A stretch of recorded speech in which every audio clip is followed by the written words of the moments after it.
Curah hujan yang tinggi pada Kamis 4 November siang mengakibatkan terjadi longsor dan pohon tumbang di beberapa titik di Kecamatan Busungbiu, Kabupaten Buleleng.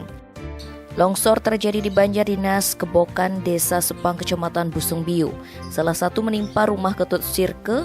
Beruntung tidak ada korban jiwa, tetapi Ketut Sirke mengalami kerugian hingga 20 juta rupiah dan terpaksa mengungsi ke rumah tetangganya lantaran kondisi rumahnya rusak parah.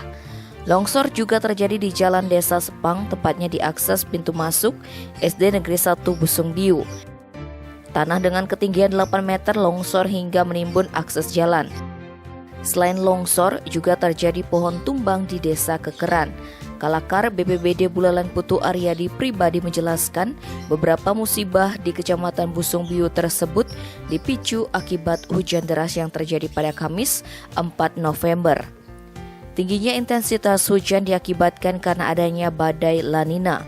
Untuk itu, ia menghimbau masyarakat, terutama warga yang bermukim di wilayah pesisir pantai serta pegunungan, agar tetap waspada tetapi tidak panik berlebihan. Tim Bali Express melaporkan.